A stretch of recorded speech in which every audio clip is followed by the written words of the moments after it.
3 days later. Sup? No.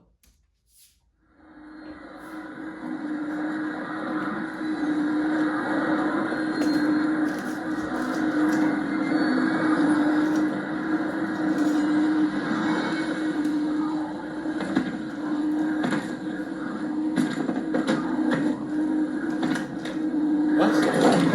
What?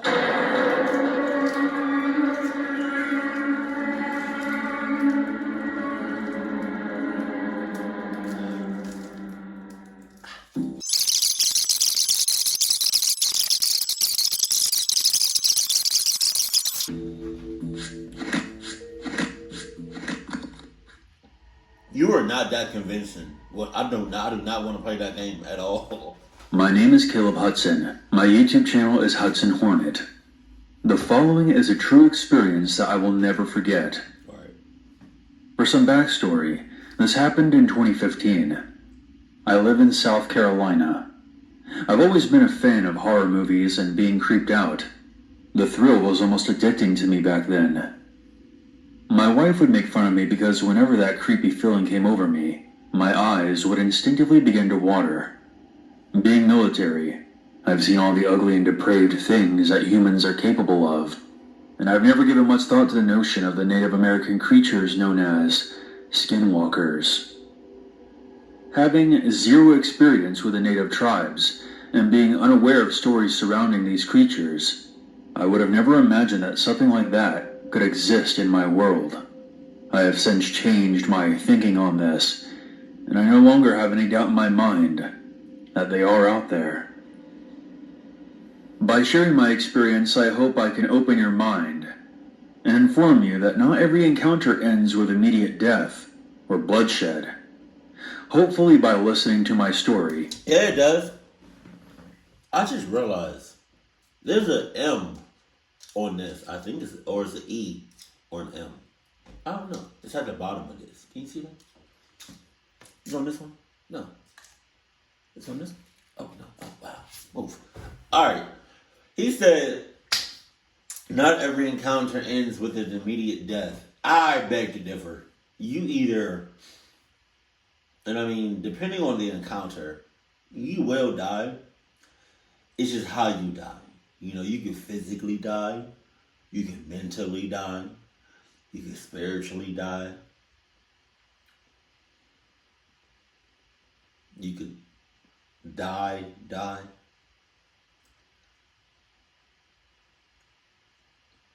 Because every encounter, regardless, is sus, first and foremost. So with that being said, you're going to die. Just saying. You will react correctly should you ever find yourself in the same predicament that I was in. I live in a somewhat rural area, and my house is on 2 acres of land, surrounded by woods on 3 sides. God damn. At the time, I was on mid-shift, from 11 p.m. to 7 a.m. Jesus. It was the weekend, and I normally stayed awake at night while my family was sleeping, so I didn't have to change my sleeping habits.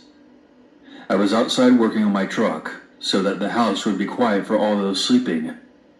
I was listening to some music, and cursing at the stubborn bolt I was trying to remove. The area was illuminated by a set of halogen work lights. I had my head stuck into the engine bay of my truck. I can't remember what song I was listening to, but I was singing along, trying to drown out the sound of my ratchet clicking over and over as I turned loose the rusty bolt. I wasn't really paying much attention to anything else. The song faded, and there was a slight pause before the next song started. In this 1 to 2 second break, whether it was conscious or subconscious, I picked up on something. An eerie tingling feeling running down my spine. The next song abruptly started, and I quickly reached up to my phone and paused it. After the music stopped, it happened again. My body was almost vibrating, and my eyes immediately began watering up. I stopped turning the ratchet. What the fuck? Mama.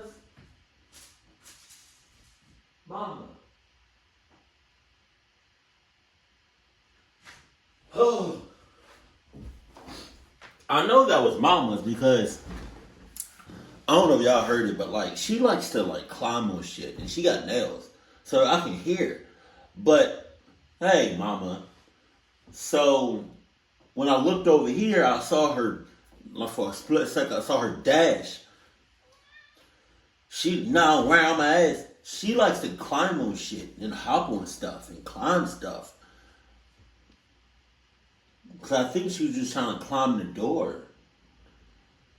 But I didn't see her at first, and so I just heard it. But it didn't sound like her because I was watching this and I was hearing the audio from this, but I was also hearing that. So it was a little weird, you know what I mean? A little sus. Mama, get the hell on with that. And instantly froze in place, my head still leaning over into the engine bay. I listened carefully and slowly began to realize that the world around me had gone completely silent. Being 2 to 3 a.m. in late July in the South, you would expect to hear some crickets or some random dogs barking in the distance, maybe the wind blowing through the trees. But there was absolutely no sound. That's scary as shit. Nothing at all. That is so scary. I got the sinking feeling that I was being watched and had to force myself to calm down enough to turn around. That's crazy. Can you imagine? Think about it now. I'm gonna see if I can. Hopefully, I remember to like put a sound effect in here. Excuse me. But imagine hearing this. Wait. Imagine hearing this, then going to complete silence.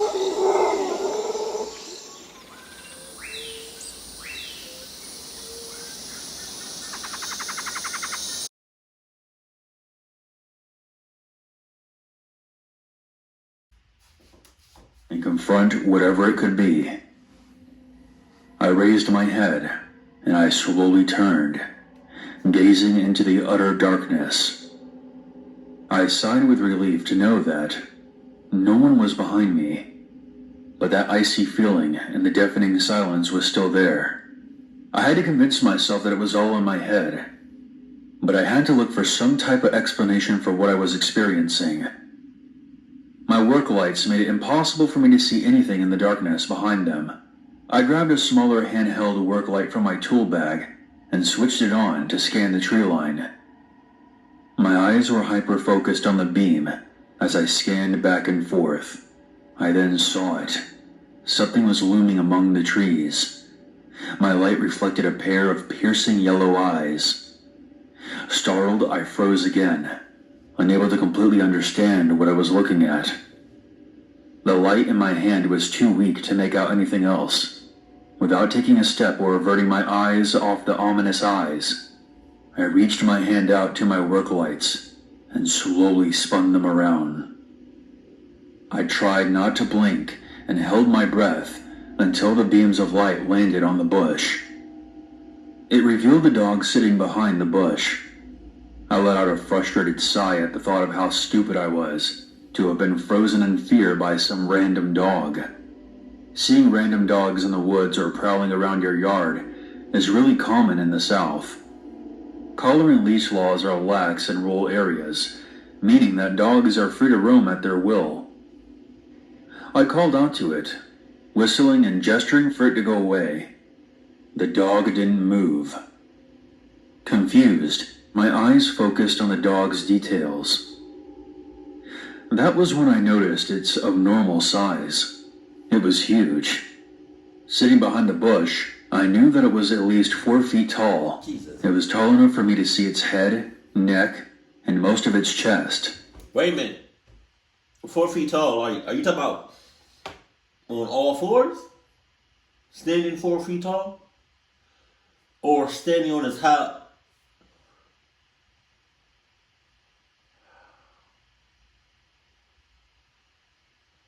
I absolutely hate when my teeth like grind or like do this. Oh God. I get that's equivalent to like somebody scratching a whiteboard with their nails. Oh God. But yeah, no. So is that 4 feet on his fours? Like 4 feet high on his fours, or 4 feet high on his hind legs? Because that makes a difference. It really, really does. It was sporting a coat of what looked like a German shepherd, with some sort of skin irritation. Its large yellow eyes were haunting, and are now burned into my memory. I slowly began to realize that this wasn't a normal dog. You think? Its face and body looked off. It's hard to explain, but it was like its skin didn't quite line up, like it was distorted in some way. My mind raced, staring into the creature's eyes, not knowing what it could be. My blood turned to ice after realizing how long I had been standing there. It must have been 5 to 10 minutes, and this thing hadn't moved an inch. It never even took a breath.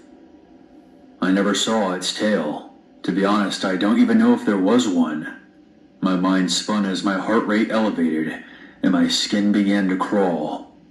I thought that if this thing was going to charge at me, I could do nothing other than scream as it tore me to pieces.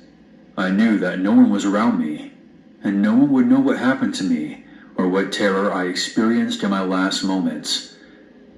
Trying desperately to gather myself, I thought that if I didn't take my eyes off of it, then it wouldn't move. Now I know that this might sound stupid, however I do think that this was the correct course of action. I couldn't take it any longer. I stepped backward, half expecting it to attack me in response. But it didn't. I took another step back as my legs shook uncontrollably, never breaking eye contact. I walked backward until my back literally hit the house. I slid against the side until I got to the door. I slowly grabbed the handle behind my back, backed into the house, then slammed the door shut, locking the handle and deadbolt. I flipped on the light, feeling safe, like when you were a kid and you pulled the covers over your head. I then broke into a million pieces, bursting into tears and sliding down the door, my head falling into my lap. I thanked my lucky stars for not panicking, taking deep breaths and trying to gather myself. From outside, I heard an unearthly, blood-chilling scream.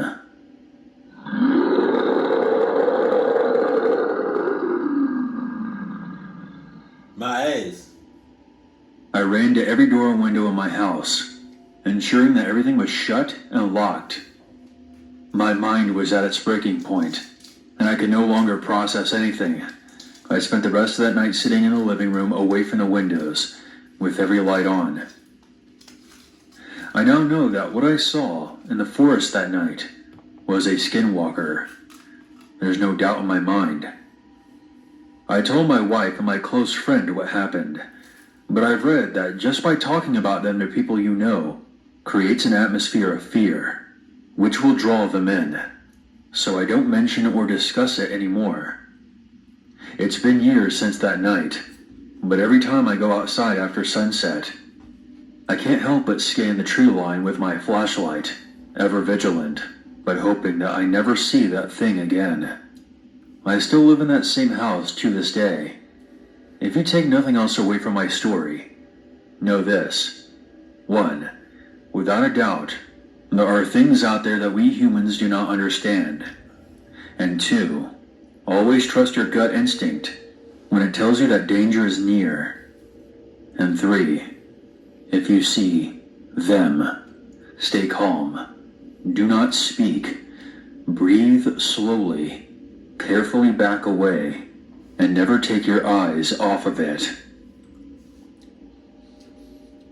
The fact that you still live in that The fact that you still live in that same house is beyond me. I feel like that skinwalker is still waiting to strike. So, that being said, until the day you die, you need to have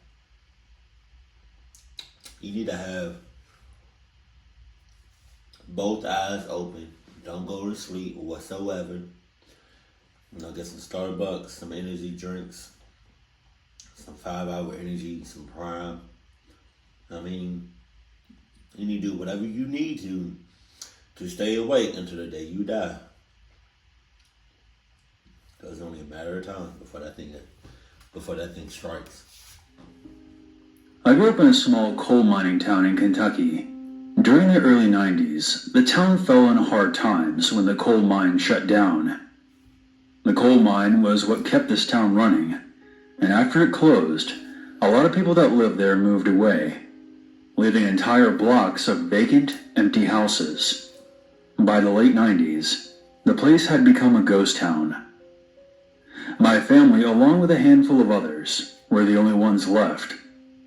My best friend Randy and I used to love going around the empty houses and messing around. We couldn't have been no older than 11 years old at the time. We used to play manhunt in this one house that sat at the end of a cul-de-sac. This particular place had been empty even before the coal mine shut down. And after doing some research as an adult, I discovered that it had been ravaged by fire in 1978, which killed the old man who used to live there. We picked this house because it stood out like a sore thumb among the other homes in the abandoned neighborhood. It was the only two-story on the block, and it had a rotten look to it, with one side entirely charred by fire damage. Its creepy appearance is why we chose to play inside of it. We didn't really think about the potential danger of falling through decaying floorboards or breathing in the toxic mold that undoubtedly clung to its foundation. Being the clever kids we were, we dubbed it the Haunted Mansion. You're not that clever. One day, Randy and I rode our bikes down to the Haunted Mansion for a game of manhunt. We wanted our mutual friend Kyle to join us, but his mom was being a real bitch that day, so he couldn't make it. God damn. I never realized, hopefully I don't get demonetized for this, but I never realized how much of a, I knew it was a serious word, especially when you call, a female a bitch, but that's such a heavy word. Think about it, bitch. Somebody ever say that word, but they don't curse like that, or they almost never curse, and when they do curse, they don't sound right. I don't even know how to say that without, I don't even know how to awkwardly say bitch. I think I've just been cursing for so long. Bitch. I don't know how to, yeah. But to call your mother that, or any female, that's just crazy. To call a mother your own mother, your auntie, your sister, girlfriend, wife, your maid, your teacher, your coworker, anybody that's a female, to call somebody a bitch, I don't know why, I don't hear it, but when Farasha says, she says I say it with such, I say the word, with such oomph to it, do y'all hear it? I'm gonna say, let me know if you hear it. Hey, bitch, do you hear it? Does this sound more than what it is? Hey, cop. Hey, bitch. Alright, I'm gonna stop. I'm gonna stop. Alright. What? We soon pulled up to the house, hid our bikes in some bushes, and then went inside. Since Randy had been the hider last time, it was my turn to be the hider. So he waited by the front door and... Wait, hold on. 2 cops just came out of a car. I'm trying to see what's going on. I don't know what's going on. That's none of my business. Let's go. Sorry. To 100.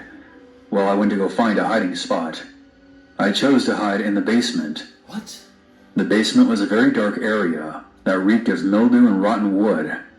It wasn't exactly off limits, but we never picked it as a hiding place because of the smell. But I wanted to give Randy a run for his money that day. The basement was completely underground. It had no windows. The only light that came in was through the open doorway at the top of the stairs. At some point, the door had been removed off its hinges, so I simply walked through the open doorway and descended the steps into the dark basement. The only thing I could see was an old lopsided desk directly in front of the landing, so I decided that I would hide under it. Fortunately, there were several holes in the desk that I could see out of, so I could keep an eye on the staircase. After about 30 minutes of waiting in the dark, I heard someone shuffling around on the floor above me, before a figure appeared at the top of the stairs. I couldn't see too well from my hiding spot, but the figure appeared to be way too tall to be Randy. The person just stood there. The only thing I can seem to remember about them was that they appeared to be wearing a long, hooded jacket. The silhouette eventually began to descend the wooden steps. This next part is hard for me to relay, because I'm not sure how to put it into words exactly. The figure seemed to transform as it made its way down the steps. It went from looking like a man to an enormous spider. So what do you do at that point? What do you do at that point? You know what I mean? And you can't really go nowhere else. It's like a one way in, one way out situation. I don't know why I said it like that. I don't know why I said situation like that. Oh God, another one. Another cop. What the fuck is going on? Elongated legs sprouting from its body. Was that they appeared to be wearing a long, hooded jacket. The silhouette eventually began to descend the wooden steps. This next part is hard for me to relay, because I'm not sure how to put it into words exactly. The figure seemed to transform as it made its way down the steps. It went from looking like a man to an enormous spider with several elongated legs sprouting from its body. Tears rolled down my face as I covered my mouth to muffle the uncontrolled sobs as I stared at the horrifying shape that was now only a few feet away from the desk. It looked like something straight out of a nightmare. The spider thing stared at the desk before it pivoted and disappeared into the dark basement. As soon as it vanished from sight, I pissed myself. That's not a figure of speech either. I literally pissed myself, and I'm not ashamed to admit it. After about 5 minutes... Oh shit! I would have pissed myself too. I would have pissed myself. I would have shitted on myself, liquid shit, like diarrhea. I would have threw up on myself. And number 4. Because aren't you in the basement? So both of y'all in the basement? Oh, Jesus. Sitting in the darkness, something happened that I'll never forget. From somewhere inside the dark basement, a hoarse voice spoke to me. A what? Please leave my home, young... Bet!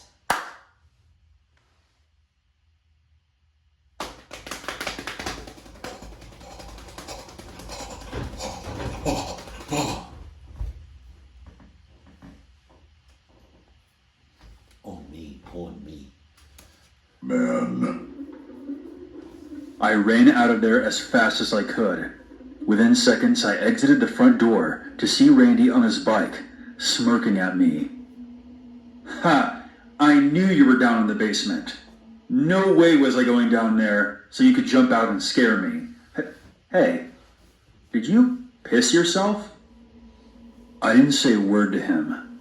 I just grabbed my bike and sped off, with Randy following behind me, making jokes about the wet stain on my pants. When we got back to my house, I tried to explain everything that happened. He didn't believe a word of it, of course, and was still making fun of me for pissing my pants. For all these years, I thought that this was just all in my head. Perhaps I dozed off underneath that desk and had a bad dream. This was until I heard a series of stories on this channel about something called the Long Legs Monster. In almost every story, it first appears as a hooded man, then takes the form of a giant spider-like creature. The sightings have mostly taken place in the northeast United States. I'm not entirely sure if what I encountered was the same creature, It was. but the similarities are hard to ignore.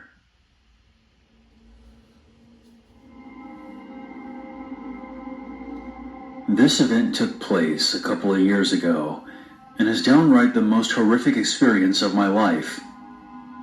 Let me tell you a little bit about myself. My name is George. At the time of this story, I was 23 years old. I would go camping deep in the woods with my 3 friends, Jasmine, Richard, and Robert, who were all around the same age as me. The 4 of us met in high school, and were avid campers. We all considered it living life to the fullest. There was a large forest near Jasmine's neighborhood where we usually went camping. Yeah, I can live life to the fullest too. We all can live life to the fullest without risking the shits.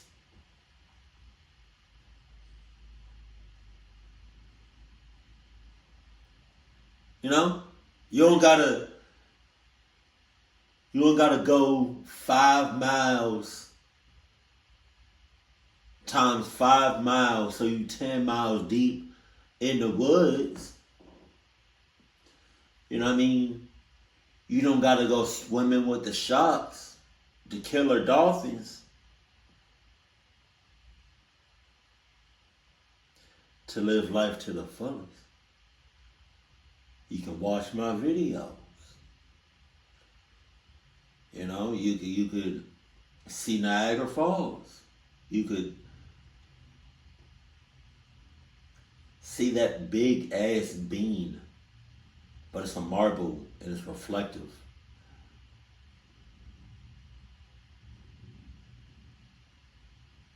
You could do a whole lot of shit without risking your life to live life to the fullest on some clock shit. Normally, we would use a dirt trail until we found a big enough clearing so we could smoke, drink, and basically have a good time. However, this time we decided to change things up. We would go deeper into the woods than we had ever gone before, just for the hell of it. We left the truck at the beginning of the trail and began our hike. Eventually, we came upon a clearing. After about 20 minutes, we got the tent set up, busted out the coolers, and got the party going. I've always had a crush on Jasmine, so Richard and Robert were doing their best to give us some alone time. Since Robert was into hunting, he would use the excuse to go off and tinker with his rifle about 30 feet away from the fire. While he was doing that, Richard said, "I think I'll go get some more firewood." He grabbed his flashlight and gave me a subtle wink before he set off into the forest, leaving me with Jasmine. All was going well. Jasmine and I were flirting with each other for maybe about 10 minutes or so, when we heard this flapping above us.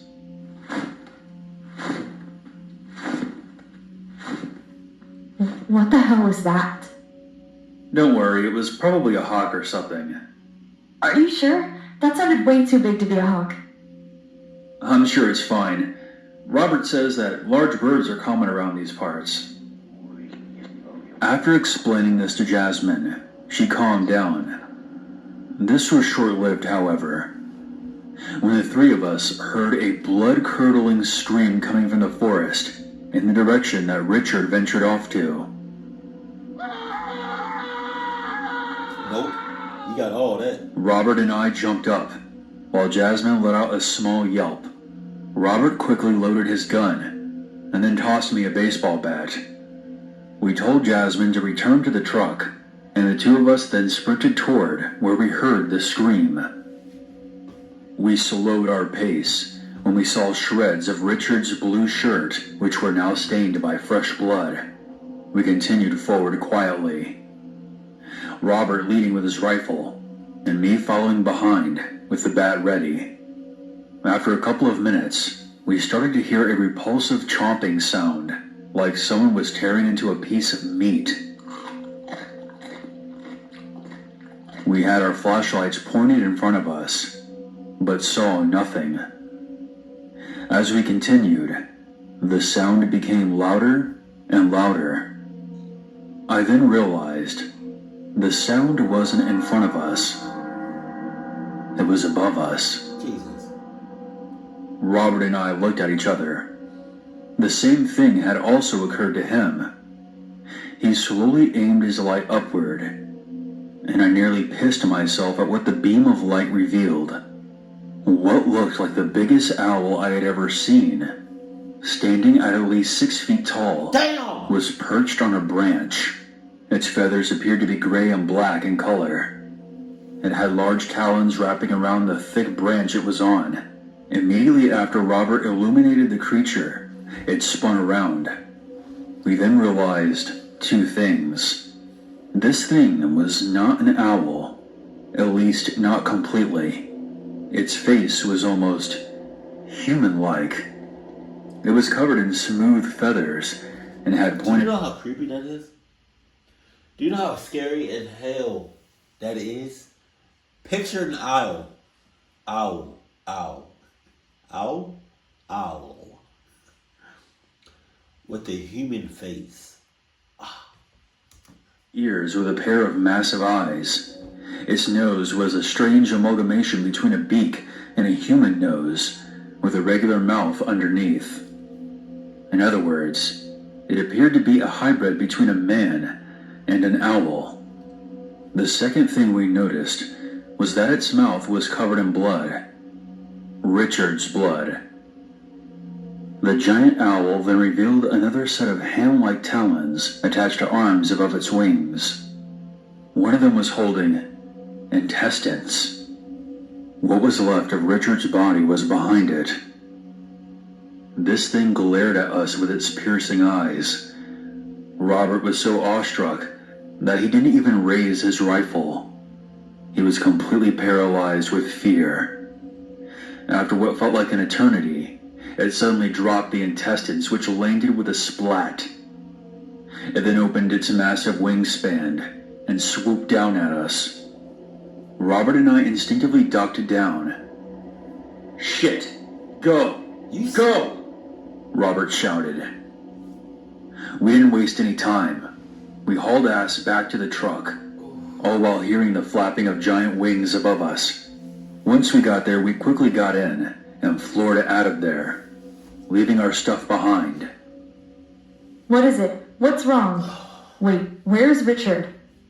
He's gone. What do you mean he's gone? What happened to him? What you mean what I mean? He got clucked up. You know? He got bitten up. He got sliced up. He got chopped up. He got bitten up. He got clucked up. Robert and I stayed silent. We called the police as soon as we got back home. We told them that Richard was attacked by an animal, nothing more. We led the officers back to where we found what was left of Richard, still in the tree. Richard's lower torso was gone, God damn. while the rest of him was a mangled, bloody mess. Robert and a few of the cops threw up at the gruesome sight. I was somehow able to hold it together, but I silently wept for Richard. There was an investigation that ultimately concluded that Richard was the victim of a mountain lion attack. Okay. Robert and I haven't talked much about what happened that night ever since. The three of us still hang out, but it hasn't been the same without Richard. Despite what happened, Jasmine and I still got together, and we've been a couple for a few years now. I still never told her what actually happened, for fear of scaring her, or her not believing me. I conducted my own research based on what I saw. I think what we encountered that night was a creature known as the Owl Man. Until now, Robert and I were the only ones who knew what actually happened to Richard. But every night since then, I still find myself asking, will it come for me next? Yes. Yeah.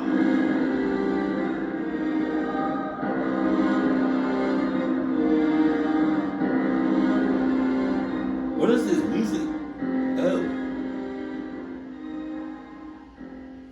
There's always a Here we go. to be afraid. Here we go.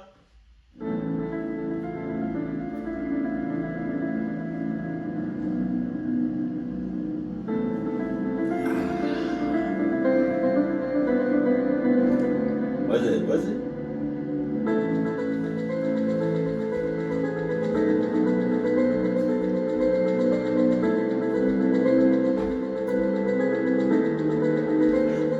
Glass. I don't know if these stories was real, but needless to say,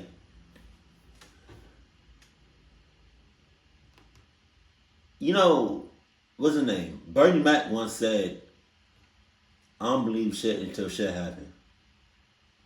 My ass. Certain things, I don't need to see with my own eyes to know that it's real. You know, I'm going to just believe you. That's just what I, like how I feel. Because if I ever come across a skinwalker, and I don't have the right type of Adidas, I'm going to just stay there, and I'm going to piss myself. I'm going to shit on myself. I'm going to throw up on myself, and I'm going to do number 4. It's really just that simple. Because you can't really do nothing. You can't. If you come across a skinwalker, you're clocked. Unless by the grace of God, you know, you survive without no injuries to yourself. But even then, if you I feel like if you lock eyes with a skinwalker and you get away, it's only a matter of time. Keep it cool, keep it classy, and I love you, stay happy, my family.